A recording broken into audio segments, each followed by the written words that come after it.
In the breaking news, former Member of Parliament and Director of the In-Transformation Initiative, Mohammed Bhabha, joins us now to reflect on the life and legacy of the late former Deputy International Relations Minister, Ebrahim Ebrahim. He passed away at his home earlier today after a long illness. Thank you very much, Mr. Bhabha, for your time. Your reaction, of course, at the news of Mr. Ebrahim's passing.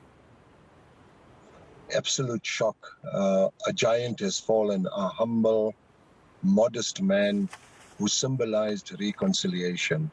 He was one of those uncelebrated heroes in this country who did so much, and he leaves behind a legacy for this country. And what is it that you would remember about Mr. Ebrahim? I mean, of course, as young South Africans, we read about the type of things that he did, the sacrifices that he made to get us where we are today as South Africa. But I assume we are not exactly where he would have expected. Yeah, look, his life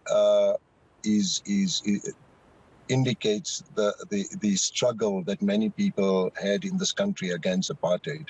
He went to Robben Island for more than 10 years. And then after being released, he joined Umkhonto weSizwe and was then again kidnapped in the late 80s and faced the death sentence.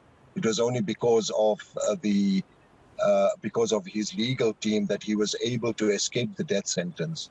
But through all that, he never, ever gave up his values. He was driven by what he thought would be a fair South Africa, and he unwavered. Even after his release and after the unbanning of the liberation movements, he then committed his life to reconciliation, and he symbolized reconciliation.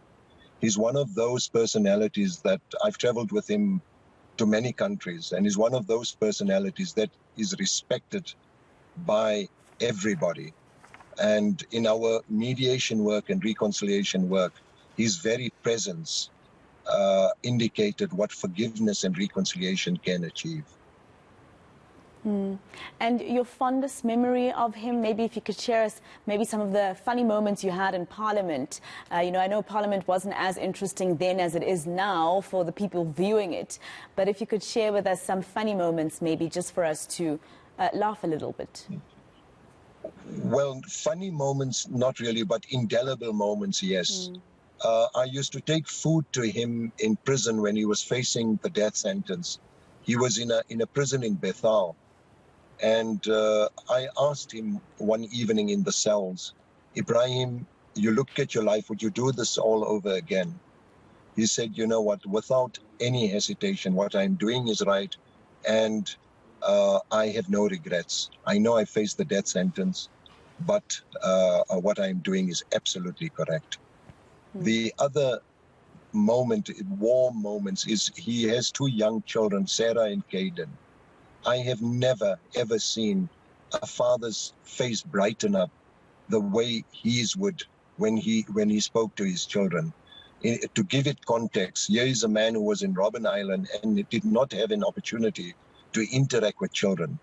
And you begin to see and value some of the things that we take for granted after having been in his presence. He was just purely a very humble, uncelebrated person who was respected throughout the world.